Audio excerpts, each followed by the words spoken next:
BA part first की राजनीति विज्ञान की क्लास में आप सभी नव आगंतुक छात्र छात्राओं का स्वागत है। आज हम बीए पार्ट फर्स्ट के प्रथम प्रश्न पत्र राजनीति विज्ञान का मूल आधार में से प्रथम टॉपिक राजनीति विज्ञान का अर्थ एवं उसकी परिभाषाओं के संबंध में चर्चा करेंगे। जैसा कि आपने पिछली क्लास में राजनीति विज्ञान की परिभाषाओं और अर्थ के बारे में पढ़ा होगा, उसी प्रकार राजनीति विज्ञान की परिभाषाओं के संबंध में सभी विचारकों का अपना अपना अलग अलग मत है। यह कहें कि राजनीति विज्ञान के जितने विचारक हैं, लेखक हैं, उतनी इसकी परिभाषा है जो कि गार्डनर ने कही थी। अब हम अपना टॉपिक स्टार्ट करते हैं, जिसमें अरस्तु कहता है कि मनुष्य एक स्वयं सामाजिक प्राणी है, समाज में रहता है, समाज में ही अपना जीवन व्यतीत करता है। यदि कोई समाज के बिना रहता है तो वह मनुष्यता से परे या इससे नीचे है। कहने का तात्पर्य है कि मनुष्य एक सामाजिक प्राणी है और समाज में ही रहकर अपना जीवन व्यतीत करता है। यदि कोई समाज के बिना रहता है तो वह मनुष्य नहीं है, या तो वह पशु होगा या फिर मनुष्यता से ऊपर ईश्वर, क्योंकि ये दो ही है जिन्हें परिवार की या समाज की आवश्यकता नहीं होती है। ये एकांकी या अकेला अपना जीवन व्यतीत करते हैं। अब हम इसके राजनीति विज्ञान के अर्थ और परिभाषाओं की तरफ चलते हैं। राजनीति विज्ञान के अर्थ और परिभाषाओं के संबंध में जैसे मैंने बताया कि मतभेद है, कोई कुछ परिभाषा बताता है तो कोई कुछ, और गार्डनर ने भी कहा है कि राजनीति विज्ञान की परिभाषा है जितने विचारक या लेखक हैं। तो हम इसकी जो संपूर्ण परिभाषा है उसका सार रूप में कह सकते हैं कि राजनीति विज्ञान क्या है कि राजनीति विज्ञान मानव द्वारा निर्मित संस्थाओं और उनके द्वारा किए गए क्रियाकलापों का अध्ययन, क्या कहें, इनका अध्ययन हम जिस विषय के अंतर्गत करते हैं वो है राजनीति विज्ञान। इसमें हम किसका करेंगे? केवल राजनीतिक पक्षों का। अब हम इसके अर्थ की ओर चलते हैं। तो राजनीति विज्ञान जो शब्द है वो अंग्रेजी के पॉलिटिक्स से बना हुआ है, या इसका हिंदी रूपांतरण है। इसकी उत्पत्ति यूनानी भाषा के पोली शब्द से हुई है, जिसका तात्पर्य नगर राज्य से है। उस समय क्या थे, छोटे छोटे नगर राज्य थे जहाँ जनसंख्या बहुत ही कम थी। तो जिस प्रकार समाजशास्त्र है, अर्थशास्त्र है, नीति शास्त्र है, बीजगणित है, या और अन्य उनसे संबंधित वस्तुओं का, चीज़ों का अध्ययन करते हैं, उसी प्रकार जैसे समाजशास्त्र में मानव के सामाजिक पक्षों का, अर्थशास्त्र में आर्थिक जीवन का, नीति शास्त्र में मानव के नैतिक पक्षों का अध्ययन करते हैं, उसी प्रकार राजनीति विज्ञान में हम मानव के राजनीतिक पक्षों का अध्ययन करते हैं। अब भिन्न विचारकों ने या भिन्न भिन्न परिभाषाओं के आधार पर इस परिभाषाओं को दो भागों में बांटा गया है, जिसमें से पहली है परंपरागत दृष्टिकोण, तो दूसरा है आधुनिक दृष्टिकोण। अब हम परंपरागत दृष्टिकोण क्यों कहते हैं? जो परंपरावादी थे दृष्टिकोण है वह आदर्शवादी, दार्शनिक एवं कल्पनावादी है, जिसमें मूल्य, आदर्शों, नैतिकताओं को महत्व दिया गया है। परंपरागत दृष्टिकोण की जो पद्धतियां हैं वो है ऐतिहासिक और वर्णनात्मक, और अध्ययन विषय इसके हैं राज्य, सरकार और संस्थाएं, इनको मानता है। अब परंपरागत दृष्टिकोण पर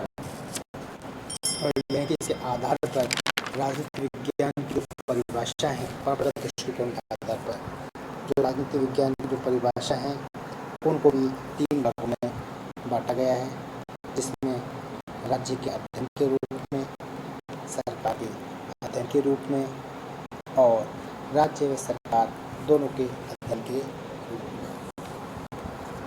पहला, राज्य के अध्ययन के रूप में। इस दृष्टिकोण के जो विचारक हैं वो राज्य को ही राजनीति विज्ञान का जो अध्ययन का केंद्र बिंदु है वो मानते हैं या बनाना चाहते हैं, जिसमें गार्डनर, ब्लंटशली, गैरिस, गैटिल आदि विचारक हैं। ये इसलिए राजनीति विज्ञान को अध्ययन का केंद्र बिंदु बनाते हैं क्योंकि यह राज्य की जो मूलभूत आधारित प्रकृति, उसका विकास क्रम, शासन सिद्धांत और शासन प्रणालियों का वर्णन करता है कि जो राज्य है उसकी क्या क्या प्रकृति है, उसका विकास कैसे हुआ है, उसके शासन सिद्धांत क्या थे, शासन प्रणालियाँ क्या थी, वो सभी का ये वर्णन करता है। इसलिए राजनीति विज्ञान है वो राज्य का अध्ययन है। गार्डनर, अब गार्डनर इस बारे में कहता है कि राजनीति विज्ञान का प्रारंभ और अंत राज्य के साथ होता है। ये गार्डनर की परिभाषा बहुत इम्पोर्टेंट है, कई बार पूछी जाती है कि राजनीति विज्ञान का प्रारंभ और अंत राज्य के साथ होता है, किस विद्वान ने कही है?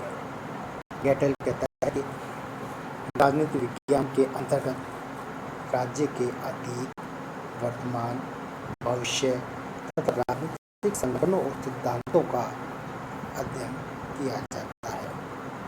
गैटेल कहता है कि राजनीति विज्ञान राज्य का विज्ञान है।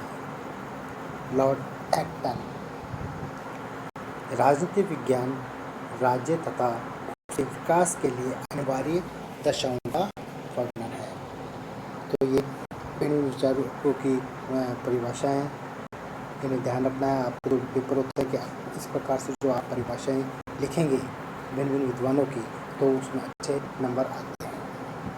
सेकंड पॉइंट, या जो सेकंड भाग जो 3 भागों में बांटा है उसका सेकंड पॉइंट है सरकार के अध्ययन के रूप में। अब कुछ विद्वान, हमने पहले पढ़ा कि जो राज्य के अध्ययन के रूप में मानते हैं, तो कुछ विद्वान हैं जो कहते हैं कि राजनीति विज्ञान सरकार का अध्ययन है, जिसमें सर जॉन सिले, लिकॉक इत्यादि प्रमुख हैं। वो राज्य को एक इकाई के रूप में मानते हैं और कहते हैं कि राज्य की आज्ञा और अपेक्षाओं का जो मूर्त रूप है, राज्य की जो आदेश हैं, आज्ञा हैं, जो भी है उसका मूर्त रूप सरकार के द्वारा ही प्रदान किया जाता है। क्योंकि राज्य क्या है, एक प्रकार का क्या है, एक प्रकार की निजी वस्तु है राज्य, और जबकि उसके जो भी आदेश हैं, उसकी जो भी इच्छा है राज्य की, उसको पूरा को किसके द्वारा किया जाता है? सरकार के द्वारा ही उसे मूर्त रूप प्रदान किया जाता है। अतः राजनीति विज्ञान क्या है? सरकार का अध्ययन। इन विचारकों में सर जॉन सिले व लिकॉक प्रमुख हैं। लिकॉक के अनुसार राजनीति विज्ञान सरकार से संबंधित विद्या है। सिले के अनुसार राजनीति विज्ञान शासन संबंधी बातों की खोज ठीक उसी प्रकार करता है किस प्रकार करता है? जिस प्रकार अर्थशास्त्र संपत्ति का, जीवन शास्त्र जीवन का, बीज गणित अंकों का तथा रेखा गणित स्थान व दूरी के संबंध में करता है। तो सिले है, सिले के राजनीतिक विज्ञान शासन से संबंधित कोई भी बात है उनकी खोज उसी प्रकार करता है जिस प्रकार अर्थशास्त्र है, जीव शास्त्र है, गणित है, रेखा गणित है, उस प्रकार से ये अध्ययन करते हैं। तो उसी प्रकार से राजनीतिक विज्ञान भी शासन संबंधी बातों की खोज करता है। थर्ड पॉइंट, राज्य और सरकार दोनों के अध्ययन के रूप में। विद्वानों ने पहले राज्य के अध्ययन के रूप में कहा कि राजनीति विज्ञान क्या है, राज्य का अध्ययन है। कुछ विद्वानों ने कहा कि राजनीति विज्ञान केवल सरकार का अध्ययन है। उसी प्रकार कुछ विद्वान हैं जिनमें गिलक्राइस्ट, डिमॉग, पोर्नेट, लास्की, गेटेल इत्यादि विचारक हैं जो कहते हैं कि राजनीति विज्ञान राज्य व सरकार दोनों का अध्ययन है। वे राज्य को अमूर्त और सरकार को मूर्त रूप में मानते हैं। ये कहते हैं कि जो विचारक है उनका कहना है कि राज्य और सरकार दोनों एक दूसरे के पूरक और घनिष्ठ रूप से अंतर संबंधित हैं। अंतर संबंध आंतरिक रूप से ये दोनों जुड़े हुए हैं। बिना इन दोनों के राजनीतिक विज्ञान का हम अध्ययन नहीं कर सकते हैं। अतः इनका पृथक पृथक अध्ययन ना करके एक रूप में एक साथ इनका अध्ययन करना चाहिए, तभी हम राजनीतिक विज्ञान के बारे में समझ सकते हैं। गिलक्राइस्ट के अनुसार राजनीतिक विज्ञान राज्य तथा सरकार दोनों की सामान्य समस्याओं का अध्ययन करता है। राजनीतिक विज्ञान क्या करता है, राज्य व सरकार, राज्य और सरकार दोनों की जो भी समस्याएं उत्पन्न होती हैं उन समस्याओं का जो भी अध्ययन हम करेंगे वो राजनीतिक विज्ञान के अंतर्गत करेंगे। ये कहें कि राज्य सरकार के जितने भी कार्य हैं किस प्रकार से करेगा, क्या है, क्या समस्याएं आती हैं, हर चीज़ का जो अध्ययन किया जाएगा वो इसके अंतर्गत करता है। डिमॉग राजनीतिक विज्ञान का संबंध राज्य तथा उसके साधन सरकार से है, क्योंकि सरकार के जो इच्छाएं आदेश हैं उनका पालन करवाना है, कैसे भी करना है वो राज्य के द्वारा राज्य जो भी आदेश देता है उसका पालन सरकार के द्वारा ही किया जाता है। इस प्रकार में राज्य का अध्ययन, सरकार का अध्ययन और राज्य सरकार दोनों का अध्ययन के बारे में राजनीतिक विज्ञान समझने का प्रयास किया। उसी प्रकार कुछ और विद्वान हैं जो कहते हैं कि राजनीतिक विज्ञान मानव का भी अध्ययन है, कि हमने राज्य का अध्ययन कर दिया है, सरकार का अध्ययन कर दिया है, लेकिन एक ऐसी चीज़ कि हम भूल जाते हैं जो इसके लिए अत्यंत आवश्यक है, वह है मानव। क्योंकि बिना मानव के न राज्य का कोई अस्तित्व है न सरकार का है। तो राजनीतिक विज्ञान का अध्ययन करना है तो मानव का भी अध्ययन आवश्यक है।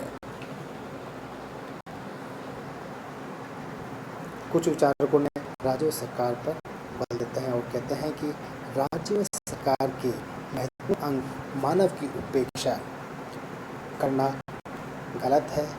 समाज विज्ञान की विभिन्न शाखाएं मानव जीवन के विभिन्न पक्षों का अध्ययन करती है। जो समाज विज्ञान के अन्य विषय हैं वो मानव के विभिन्न पक्षों का अध्ययन करते हैं। उनमें राजनीति विज्ञान जो है विषय है वो मानव के राजनीतिक पक्ष का अध्ययन करता है।